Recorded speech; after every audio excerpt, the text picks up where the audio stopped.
Welcome back, everybody. In this video segment, we will take a look at one section in our textbook, section 8.1, Introduction to Power Series Solutions. Power Series Solutions to Ordinary Differential Equations. In order to do this, I need to remind you guys a little bit about power series. Power series was the most important thing, in my opinion, that you learned about in second semester calculus. And it was quite a detailed topic. So I'm just gonna review a few of the important aspects of power series for us. First of all, what is a power series? Let's start with the concept of a power series. Power series centered at, let's say, x naught equals 0. The definition of a power series centered at x naught equals 0 looks like this. It's an infinite series. So n runs from 0 to infinity of a sub n x to the n. If you write this out, when n equals 0, you get a sub 0 x to the 0, and n equals 1, a sub 1 x plus a sub 2 x squared, etc., etc., etc., etc. Okay. We also have the concept of a power series centered somewhere other than 0. Suppose we want a power series centered somewhere else at, let's say, x naught, just a general x naught. X naught not being 0, just a general point. Okay, so general real number x naught. So we define power series centered at x naught as a sub n x minus x naught to the n. Okay, so it's essentially a power series centered at x naught equals 0, but shifted to the right by n. The terms look like a sub 0, a naught, plus a1 times x minus x1, x minus x naught to the first, plus a2 times x minus x naught squared, plus etc., etc., etc. Okay. So remember, as soon as we introduce the concept of adding an infinite number of numbers together, we get into problems of convergence, another topic that took up a whole bunch of real estate of time in Calculus 2. And remember, in Calc 2, you studied a handful of tests for determining whether a series converged or diverged. You had the p-series root test, ratio test, integral test, comparison tests, all kinds of different tests. In this semester, we're not concerned very much about, actually at all, about examining the convergence of power series, with the only real exception being we have certain power series whose intervals of convergence we really should memorize. But we'll get to that in a minute. So very briefly, there are three possibilities for power series in terms of intervals of convergence. An interval of convergence is a set of values, an interval of values for x that you can substitute into the power series and have the power series converge. Okay, so there are three possibilities.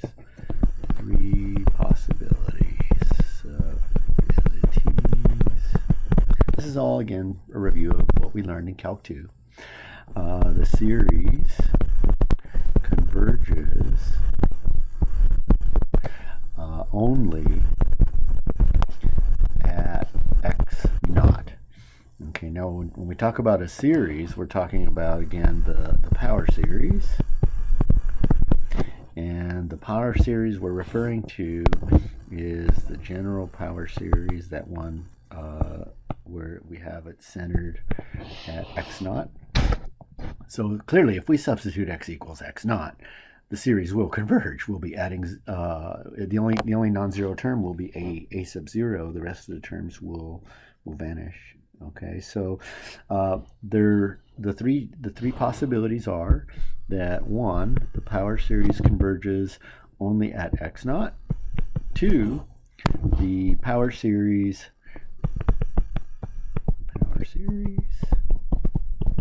converges everywhere, converges for all x. That means x is between negative infinity and positive infinity. Okay. The third possibility is the more complicated of the possibilities. The power series converges. Oops. Let's see if I can make the pen right in black. Here we go. The power series converges for the absolute value of x minus x naught less than some number r, which we call the radius of convergence, diverges for the absolute value of x minus x naught greater than that radius of convergence, and may either converge or diverge if the absolute value of x minus x naught equals r. Example of what we're talking about here is, let's look at each one, an example of each one. The series n factorial x to the n, where n runs from, and where we start really isn't important. We can go from 0 to infinity. 0 factorial is defined to be 1. So this is 0 factorial plus 1 factorial x plus 2 factorial x squared plus 3 factorial x cubed, etc., etc., etc. This power series converges only at x equals 0. This power series converges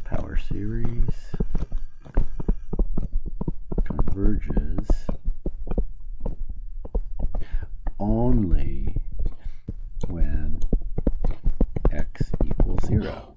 The factorial grows so fast that the terms in the series become very, very large very, very quickly, no matter what we put in for x, except for x equals 0. Okay. Another example, 2.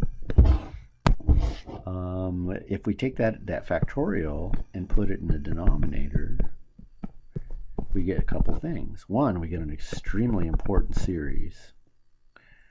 This would be a good spot check for you for Calc 2. This is one of the few power series from Calc 2 that if you only memorize one, if you only remember one, what function it represents, this would be pretty much it. There are a couple of really close contenders, but if you remembered one power series from Calc 2, this would be it. I'll take you out of your misery if you forgot. It's e to the x. We'll be looking at that one again soon. Okay.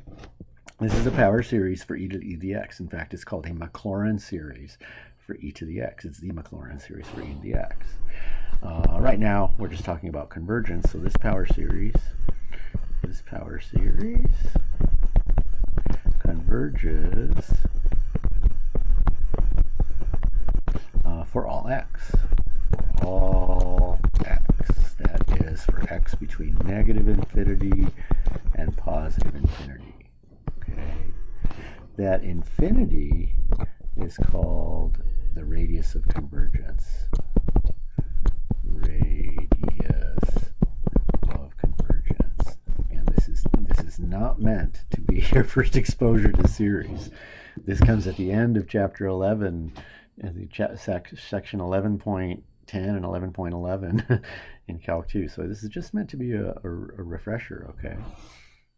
But if, on the other hand, if you're real rusty with the concept of convergence, it's not too important for our discussion today.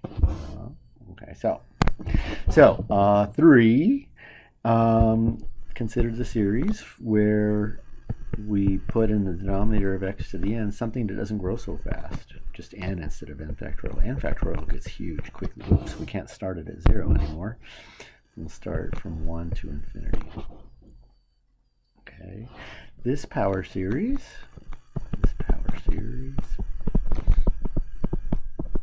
converges in the interval from -1 to 1. And notice it only converges at the endpoint -1 and not at the other endpoint +1. So this is what we meant back in my statement number 3 about 3 possibilities, that you may have convergence within an interval, x minus x naught, absolute value less than r. Outside of that interval diverges, and at the endpoints of the interval you might have either. In any case, the radius of convergence is 1. You can kind of think about the radius of convergence in terms of being the radius of a circle. If you look at the interval from -1 to +1, if you look at the interval from -1 to +1, it sort of looks like a one-dimensional circle. And the center, if you will, of the circle would be 0. That's the center of the series expanded about x equals 0. And the radius of convergence is the distance from the center of the series to the edge of the series, whether or not the endpoints are included in the interval of convergence. Okay.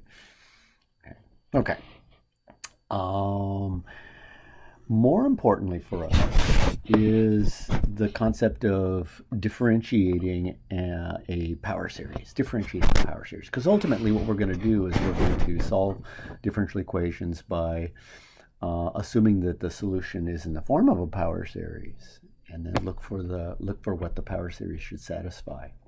Okay, we need a little trick. We need a little trick that we learn in Calc 2. It's called as a trick. Let's consider the power series, the sum 1 over n squared. N runs from 1 to infinity. Spot check for you about power series. Do you remember what this power series is called? Or even in better terms, what kind of a power series is this? What kind of a power series is this? So if you're thinking that it is not a geometric series, you're correct. If you're thinking that it is, what is it? It is a p-series. P-series were the most important series in all of Calc 2. The reason they're the most important power series, or not power series, they're the most important series in Calc 2 is they're used very often in determining whether a series converges or diverges by the limit comparison test. So if you forgot all that, that's okay. But the trick is not to remember what this series is called. The trick is to be able to manipulate the index of summation in a power series. The index is that n equals 1 to infinity. We can make the index of summation start at a lower number. Instead of starting at n equals 1, we can make it start at 0 by making the index 1 smaller, but we make the n in all the n's in the general term one unit bigger. Okay, if you observe what the first few terms of both sides do, you see they're the same. This is on the left-hand side. This is 1 over 1 squared plus 1 over 2 squared plus 1 over 3 squared plus dot dot dot. On the other side, when n equals 0, you get 1 over 1 squared plus when n equals 1, 1 over 2 squared. The same thing, 1 over 3 squared, etc., etc., etc. Okay, and this can be done. You can shift the index of summation not just by one, but you can shift it really anywhere you want. Here's another example. It's the same p-series, 1 over n squared. And suppose I want it to start at n equals 2. Equals 2 to infinity. That means I want to make the index 2 bigger. So that means I make the n 2 smaller. Oops, I made it 1 bigger. So if I want to just, oh, sorry. I'm getting ahead of myself and confusing myself. Suppose I want it to start at n equal, I'm sorry, let me clean this up. This didn't work out real well here. Give me a second. So it's a real important trick, so I have to make this pretty clear for you guys. Suppose I want to make the power series start at 3. That's better. That means I need to increase the index by 2. So that means I need to decrease the n's in the general term by that same amount. If you make the index bigger, you got to make the n's smaller by that same amount. So this would be 1 over n minus 2 squared. Okay. Okay. So enough of the trick. We're going to need some more ability to manipulate the a power series, specifically the derivatives of power series. So your author calls this theorem 8.2. Theorem 8.2. Power series may be differentiated without affecting the radius of convergence, but the endpoints must be rechecked. Okay, that last part is not so important for us. The first part is power series may be differentiated. We went further in Calc 2. We also said integrated, but for our purpose, we just need to differentiate the power series. Differentiated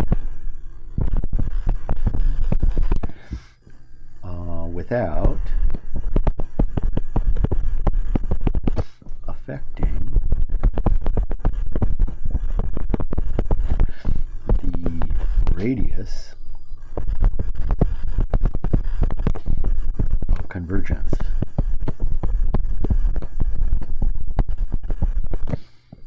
But the endpoints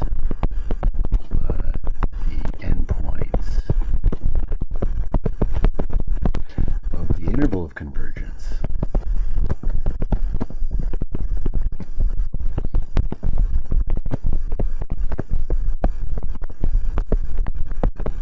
must be rechecked.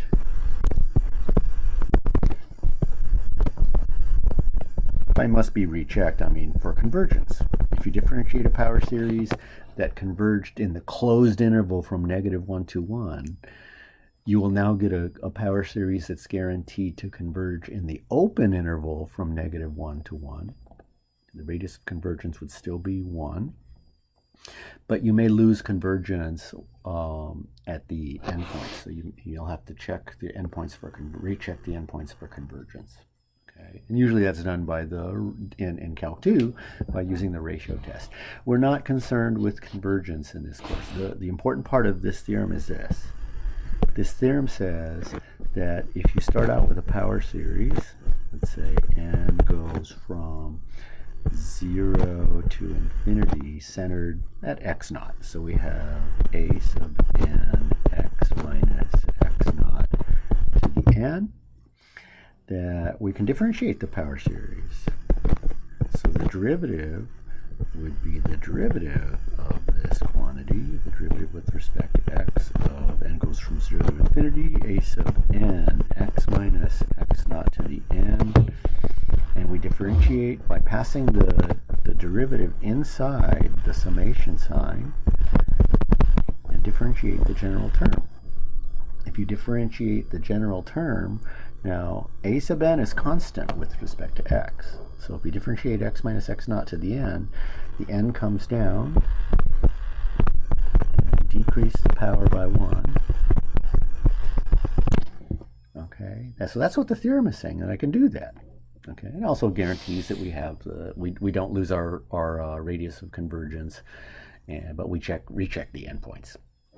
Okay, now we need to use that trick we learned earlier though, because we'd like our power series to be in terms of powers of n, not n minus 1. So I'm going to use that trick. First, notice that, not using the trick, but notice in that result that that power series n a sub n x minus x naught to the n minus 1, that when I now substitute n equals 0, I'm going to put it in red just to make sure you see what I'm talking about. When I substitute n equals 0, the first term is 0.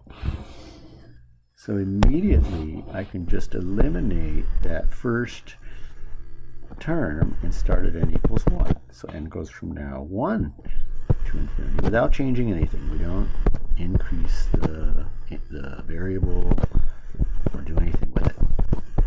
We just lose the first term by differentiating. If you think about it, it should make sense. The first term in a power series is constant, and the derivative of constant is 0. So we lose the first term in differentiation. Okay? All right. Next, I'm going to use the trick. The trick says, now let's go to the general term. The trick says that for the general term, if I increase the variable by 1, n plus 1, a sub n plus 1, x minus x naught to the n minus 1 increased by 1 is n, and that's the whole idea. I would like our power series to have n in the exponent.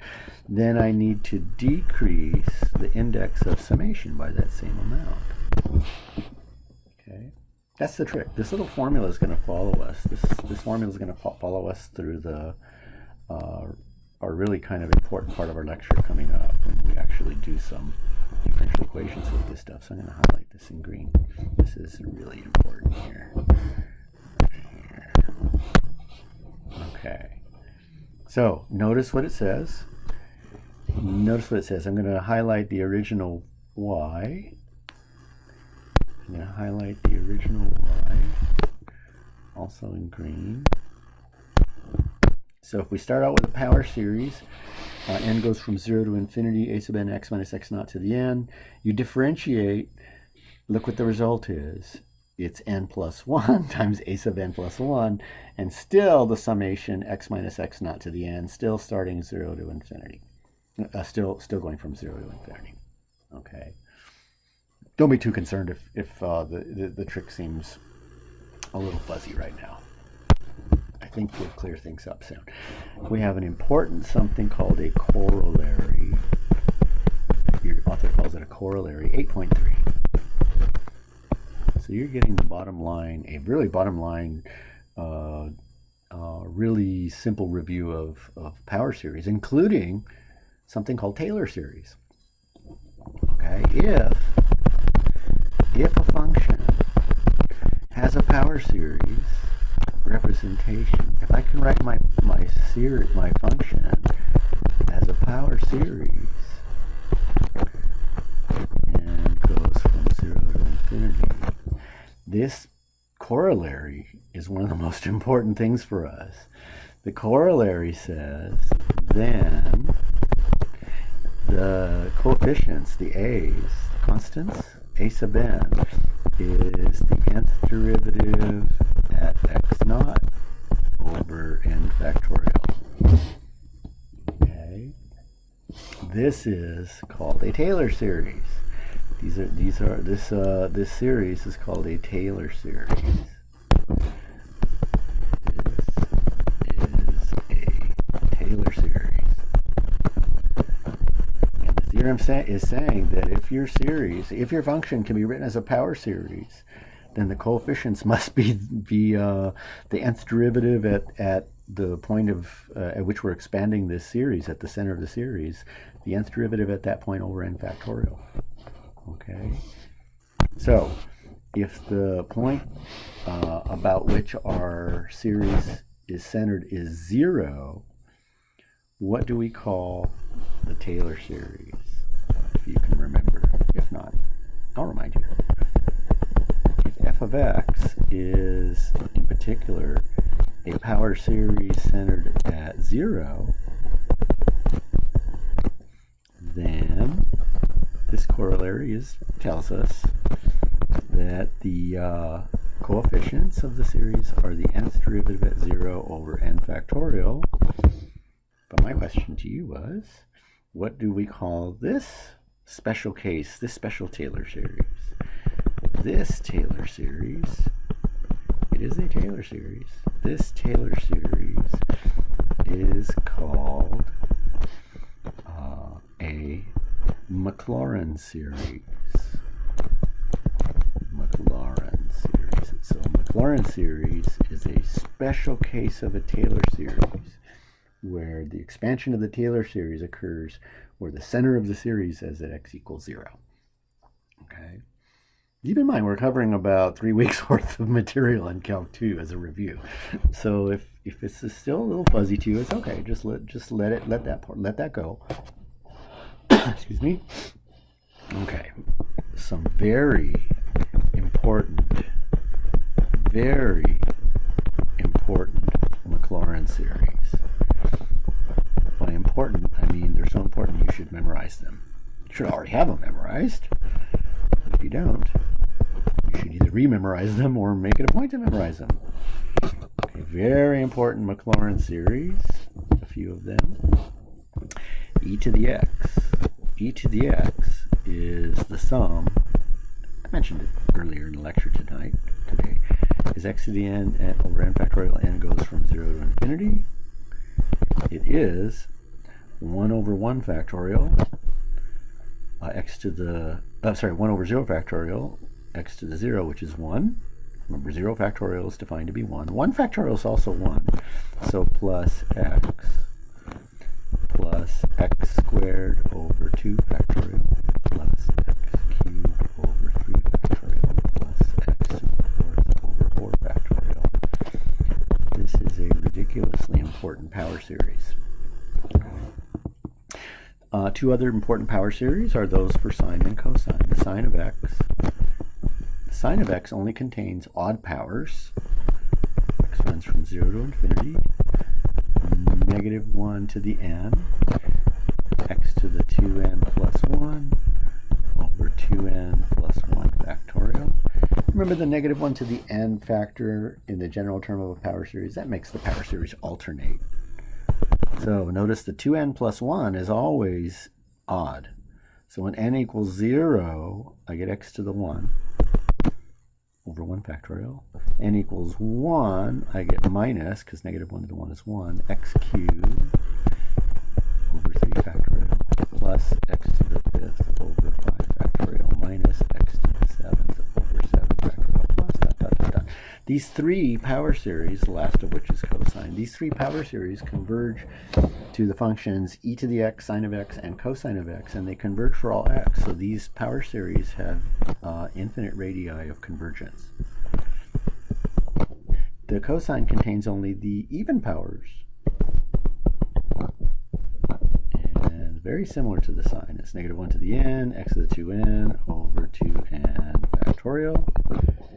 When n equals 0, I get 1. When n equals 1, I get minus x squared over 2 factorial.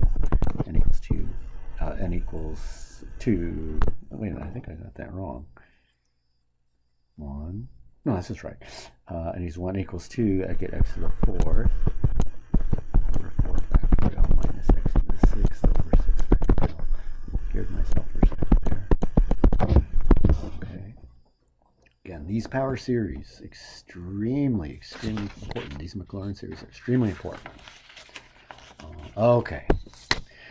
To finish up this section, I'd like to do one example, but I want to say a little something first about both sections 8.1 and 8.2. 8.1 and 8.2 are both about power series solutions to differential equations, and we're only looking very briefly at these sections. If you read the sections, especially 8.2, they're very involved. In fact, you need not read the text on 8.1 and 8.2. I'm only going very briefly through power series, and everything you need to know I'm talking about here. 8.2 covers a lot more material than we're going to look at. Okay, so with that said, let's solve a differential equation by using power series. So for example, find a power series solution to the initial value problem y double prime plus 9y equals 0 with y0 equals 0 and y prime of 0 equals 2. Okay. Now notice we could solve this without using power series at all. We could solve this using techniques of 4.2, using the auxiliary equation and then solving the auxiliary equation, etc., etc. We could also use Laplace transforms from chapter 7. I want to do this a third way. I want to use power series to do this. I'm going to assume that the solution to this differential equation can be written in the form of a power series. So let's do that. Let's assume that our solution looks like n equals 0 to infinity. Well, I need to decide about what point I want to center our power series. Since the initial conditions were at 0, I'm going to assume that we have a power series expansion expanded about x equals 0. So a sub n x to the n. Okay. Now, what we're going to do is we're going to find the coefficients a sub n in a very similar way that you solved for the particular constants in undetermined coefficients. Remember when we had a non-zero forcing function on the right-hand side, we had to set up the form of a particular solution and substitute it back in the differential equation. It's a very similar thing going on here. This power series is supposed to be a solution. So if I take two derivatives of it and stuff it back into the differential equation, it should work. And that's exactly what I'm going to do. Okay, so let's assume that the function is equal to the power series. The derivative, then, you could use the trick, the formula that I showed you, or we can just do this each time by scratch. Just take the derivative. If you take the derivative into the differentiation operation into the power series, we get n a sub n x to the n minus 1. Then notice that the first term is 0 when n equals 0, so remove that first term from the index. Make the index start at 1, since the first term is already 0 anyway, of the same n a sub n x to the n minus 1. Then write the power series as a sum of powers of x to the n. So I'm going to make in the general term, I'm going to make the n's one bigger. I'm going to replace n with n plus 1. Replace n with n plus 1. Replace x to the n minus 1 with x to the n. So I've made the variable 1 bigger in the general term, so I'm going to start 1 in the index, starting at 1 unit smaller, 1 number smaller. Okay. Well, I need another derivative. So take the derivative again. Derivative n goes from 0 to infinity. Bring down the power, just using some simple calc. Bring the power down, and a sub n, decrease the power by 1, and do the same thing I did just a minute ago or so. Notice that when n equals 0, the first term is 0. So now remove that 0 and start at n equals 1 and go to infinity without changing anything with the general term. Okay, now we'd like our power series to be in powers of n, x to the n. So I'm going to increase in the general term all the n's by 1. So instead of having n plus 1, we're going to have n plus 2. Instead of having n, we're going to have n plus 1. Instead of having a sub n plus 1, we have a sub n plus 2. Instead of having x to the n minus 1, we have x to the n. I've increased the variable, I replaced n minus 1 with n. I've made n minus 1 one bigger, so I'm going to start the index of summation one smaller. Okay, so there are our formulas for y prime. This is y, I'm sorry, this is y double prime. I'll square it off here. I'm going to square it off in green. Here's y double prime, and here's y. Oops. Here's y. Also, let's say squaring this off in green. Those two quantities are going to be stuffed into our differential equation right now. So we have y double prime plus 9y on the left-hand side. That should equal the first green sum. So y double, substituting the series, and goes from 0 to infinity, n plus 2, n plus 1, a sub n plus 2, that's the second derivative, and then plus 9 times the original function y as a power series, and goes from 0 to infinity, a sub n x to the n, and that has to equal 0. Remember, that has to be that series has to be a solution. So when I stuff it into the left-hand side, the right-hand side needs to be 0. Let's write this as one sum. This becomes the sum. N goes from 0 to infinity, and I can write this as n plus 2, n plus 1, a sub n plus 2. I have x to the n for the first series, x to the n as a factor in the second series, so I'm going to factor that out. A sub n, I'm going to factor that out and put it on the right. Okay, so I have a whole big power series, the coefficients of which are that complicated thing in the brackets, and that power series needs to be equal to 0 no matter what x I put in. So the only way that can happen is if we set the coefficients equal to 0. So a sub n plus 2, I'm sorry, n plus 2 rather, times n plus 1, a sub n plus 2 plus 9 a sub n plus 1. I think I have an n plus 1 where I shouldn't. That n plus 1 that I just wrote should not be n plus 1. It should be a. I'm sure some of you will notice that. And you're heading down to the comments below before I cut you off at the pass here. So, okay. So equals 0. Keep in mind what we're doing. Don't lose track of what we're doing. We're assuming our solution has the form y equals the green, sum a sub n x to the n. We need to know what the a sub n's are. We need to know what the coefficients of our power series solution are.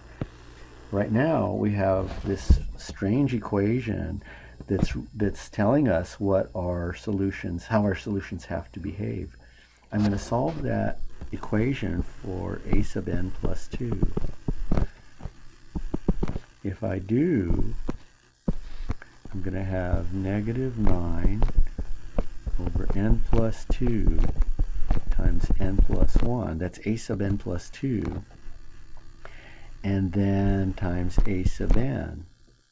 And remember that this came from the series going from 0 to infinity. So this is good for n greater than or equal to 0. This doesn't explicitly tell me what the a sub n's are. It's saying that the term a sub n plus 2 and a sub n, two terms before it, are related by this equation. I need to do much more. This is where the work really begins. From this, I need to discover what my pattern is for a sub n's that don't depend on previous terms. In this case, the n plus second term depends on the nth term. This is called a recursive formula. Recursive formula. I don't want a recursive formula. I want an explicit formula for the a sub n's. Okay. Well, believe it or not, we have our first two a's. Remember, since the power series must be a Maclaurin series, and don't go too fast past that statement I'm making now. This power series must be a Maclaurin series sent by corollary 8.3. So the a sub n's are well known by the formula. Okay, let me write out what I just said there. This doesn't sound very simple. Since the power series, since our power series must be the Maclaurin series, or a Maclaurin series.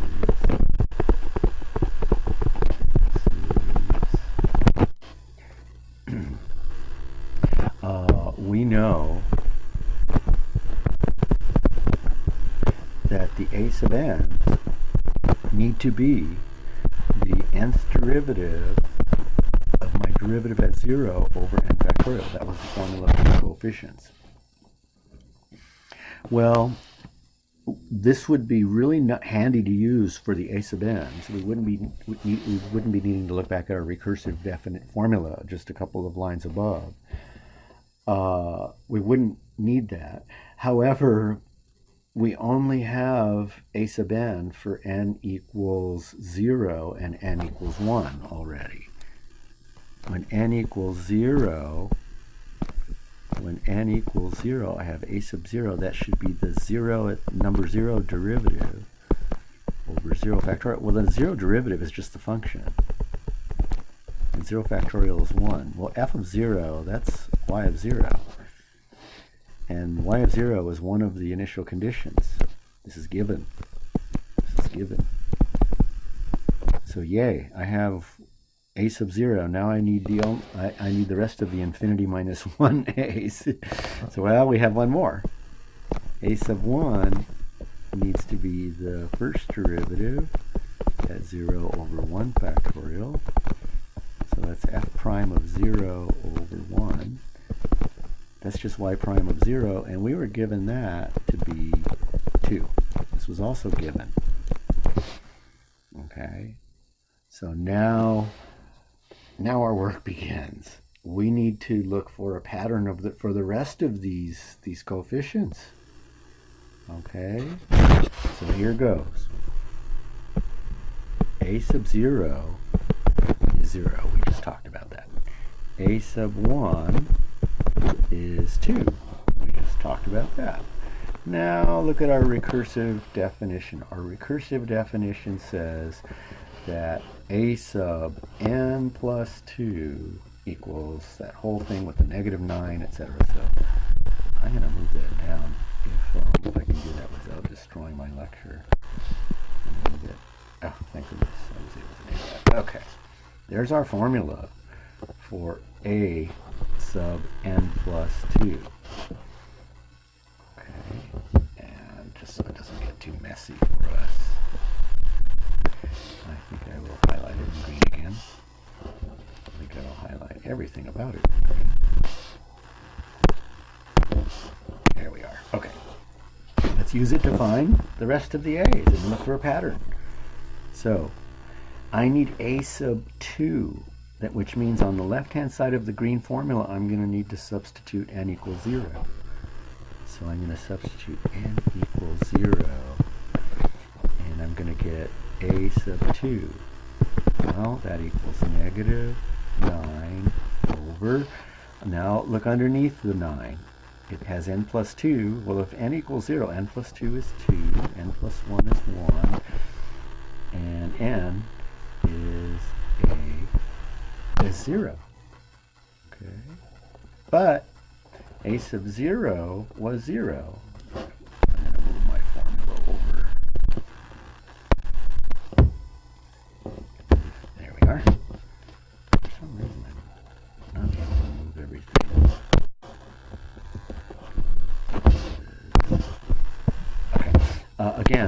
a sub 0 is 0. So this is 0. So a sub 0 is 0. A sub 2 is also 0. Okay, so a sub 0 is 0, and a sub 2 is 0, a sub 1 is 2, a sub 3. This is very labor intensive if you haven't noticed. So in our recursive formula, I let n equals 1. Then on the left-hand side, I'm going to get a sub 3, and I'm going to get negative 9 over 3 times 2 times a sub 1. Okay. Well, that is negative 9 over, and 3 times 2 can be written as 3 times 2 times 1. I can insert another 1 there. That's 3 factorial. And a sub 1 is 2. A sub 1 is 2. Okay. Well, I'd kind of like to go further with that. I'd like to make this a sub 3 in terms of the number 3 as much as possible. And I can do that. By noticing that 9 is the same thing as 3 squared. Well, that 3 squared, I'd like to make it 3. I'd like to have as much of this a sub 3 in terms of 3. So I can multiply by 3 to get 3 cubed and divide by 3. I'm going to do one more thing. I'm going to write this as negative 2/3 times 3 cubed over 3 factorial. Okay, let's continue. We get a little relief with a sub 4. We get a sub 4 in our recursive formula by letting n equal 2. If n equals 2 in the green recursive formula, I have a sub 2 plus 2, that's a sub 4. That's 1. It's negative 9 over 4 times 3 times a sub what? Remember, I'm letting n equal 2, and that's a sub n, so a sub 2. But a sub 2 is 0. Negative 9 over 4 times 3 times 0. That's 0. So what's happening here? Look back at a sub 0, a sub 2, and a sub 4. It looks like all of the terms with even subscripts are 0. And that's true. So it looks like all we're getting for non-zero coefficients in our series are the odd numbered terms. If that's not clear to you, we're going to go a little further with this. Okay, so n equals 3. And n equals 3 in the recursive formula, I have a sub 5 equals negative 9 over 5 times 4 times a sub 3. But a sub 3 from above is negative 2/3 times 3 cubed over 3 factorial. So this is negative 9 over 5 times 4 times negative 2/3 times 3 cubed over 3 factorial. Okay.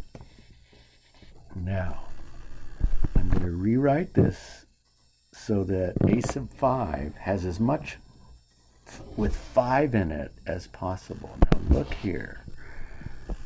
5 times 4. Let me redo this with the red pen. 5 times 4, and then times 3 factorial. That's 5 times 4, times 3, times 2, times 1. That's 5 factorial. Okay? So, from that 5 times 4 and the 3 factorial, I'm going to get 5 factorial. I'm also going to get, let me see if I can highlight this in blue, from the 2, from the 2/3, negative 2/3, and with the minus, I can combine that to be positive 2/3, positive 2/3. So I'm going to take and write it as positive 2/3. And then what's left? What's left? 3. Oh boy. You can't touch anything with this thing. What's left is 9 times 3 cubed. Well, 9 is 3 squared. So what we get is 2/3 times 3 squared times 3 cubed is 3 to the 5th over 5 factorial. Okay, now compare two lines above with a sub 3. A sub 3 has negative 2/3 times 3 cubed over 3 factorial. A sub 5 has positive 2/3, 3 to the 5th over 5 factorial. There's a pattern formula. Bear with me, just a couple more, just to drive our pattern home. When n equals 4, I'm now looking at a sub 6, which is a sub 6 by our recursive formula is negative 9 over 6 times 5 times a sub 4. But a sub 4 was 0. So a sub 6 is 0. So enough with the even coefficients. A sub 0, a sub 2, a sub 4, a sub 6. All the even coefficients are 0. Let's look at one more odd coefficient. N equals 5. In the recursive formula, that gives me a sub 7, which is negative 9 over 7 times 6 times a sub 5. But a sub 5 from above is 2 times 2/3 times 3 to the 5th over 5 factorial.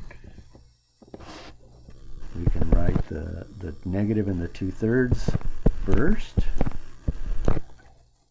The 7 times 6 times 5 factorial can be kind of grouped together. That's 7 factorial. So we're looking at 7 times 7 factorial in the denominator. We have the 9 and 3 to the 5th. Finally, we can write this as negative 2/3 times 9 is 3 squared, so 3 to the 7th over 7 factorial. Okay, now let's write out our power series. Let's write out our power series. The power series will have no even powers because all of the even coefficients are 0. The coefficients of the even power is 0. Also, and I'll take a chance that I can do this. I'm going to highlight the non-zero coefficients. That is a sub 3. Let's see, should I do this in red? That'll work. 3 looks like negative 2/3 go all the way to the end. Highlighted in red is negative 2/3 over 3 negative 2/3 times 3 cubed over 3 factorial. A sub 5 is 2/3 3 to the 5th over 5 factorial. A sub, oops, excuse me, students.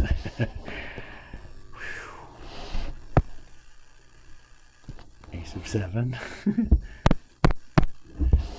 A sub 7. Oops. A sub 5. A sub 7 is negative 2/3 times, for some reason my surface won't allow me to highlight everything. Negative 2/3 times 3 to the 7th over 7 factorial. Let's do this with a sub 1. A sub 1 should have the same pattern. a sub 1 should have exactly the same pattern. We always have that 2/3, and we're alternating between plus and minus. The a sub 3 is minus, so a sub 1 needs to be plus. That's good. So this is 2/3. How can I get 2 equal to 2/3? It's 2/3 times, well, look at the pattern. This had better be, well, a sub 3 has 3 cubed, so this should be a sub 1 should have 3 to the 1 over 1 factorial. Is that true? It is true. 3 to the first is 3, cancel, 1 factorial is 1, we get 2. So this pattern works for where it should also work here with a sub 1. Okay. Ooh, boy. I guess I could leave out the oh boy commentary. What the heck. Okay, so here's a sub 1. Okay, so we have a pattern. 2/3 is always a factor, and we alternate, and we always have, if it's a sub n, it's 3 to the n over n factorial, but we're only picking up odd factors. Let's write out our power series. Okay. So, in that power series, I'm going to factor out, because we're going to have 2/3 as a factor no matter what throughout. So there's 2/3 times a sub 0 is 0. Remember, all the even coefficients are 0. So a sub 1, 2/3 factored out. 3 to the 1 over 1 factorial. 3 to the first over 1 factorial, x to the 1. Okay, next term, a sub 3 minus 2/3 was factored out, 3 cubed over 3 factorial, x cubed. Next one, a sub 5 plus 2/3 is factored out, 3 to the 5th over 5 factorial, x to the 5th. A sub 7 minus 2/3 was factored out, 3 to the 7th over 7 factorial, x to the 7th plus dot dot. That's our power series solution. Now, I'm going to manipulate that power series solution to make it look like something familiar. This is 2/3 times that 3x over 1 factorial I can write as 1 over 1 factorial times 3x to the 1. Then the next term I could write as minus 1 over 3 factorial. 3 to the cubed x cubed is 3x cubed. The next term plus 1 over 5 factorial times 3x to the 5th minus next term 1 over 7 factorial, 3x to the 7th plus dot dot dot. If you don't recognize that power series, I'm going to remind us of something. Right below that, I'm going to remind us that the sine of x is x minus 1 over 3 factorial x cubed plus 1 over 5 factorial x to the 5th minus 1 over 7 factorial x to the 7th plus dot dot dot. Compare that with the quantity in the brackets. Quantity in the brackets is exactly that same thing, except we're replacing x with 3x. So our solution, I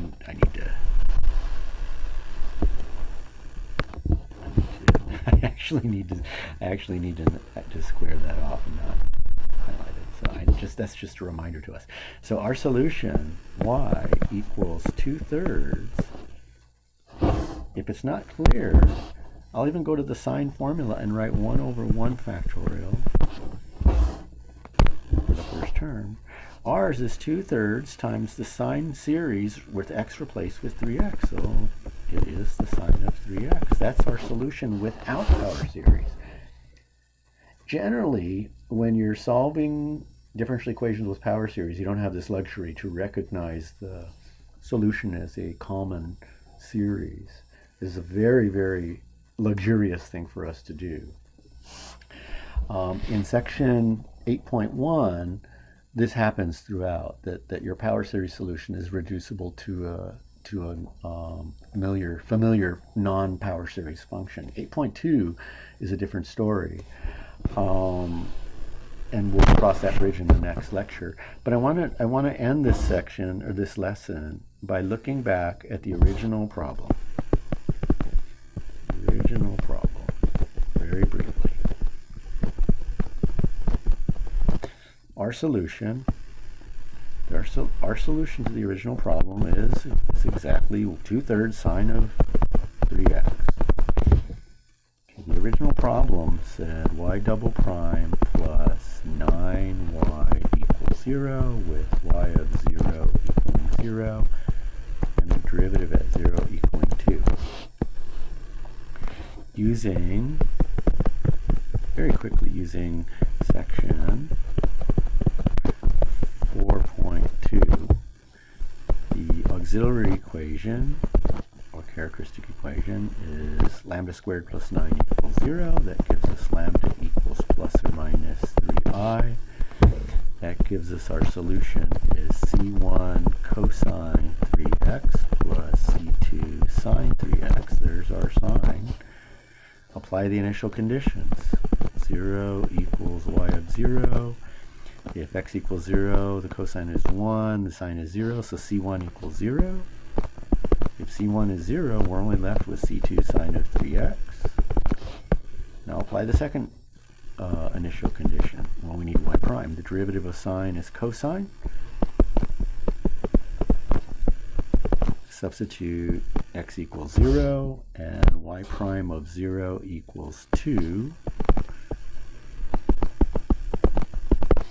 And cosine 0 is 1, so 2 equals 3c2.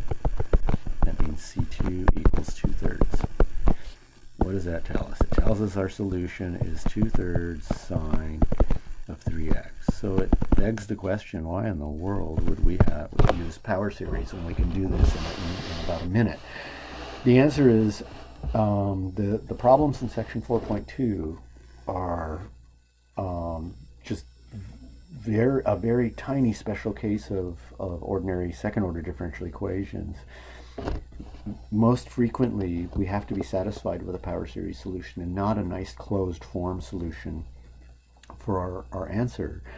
So I indicated a couple minutes ago that that's what we're going to do with section 8.2. In section 8.2, there's nothing new going on. We're just stuck with in 8.2 power series solutions that can't be easily or at all written in terms of simple functions like sines and cosines and so forth. So that ends this section, and I am looking forward to talking with you again soon.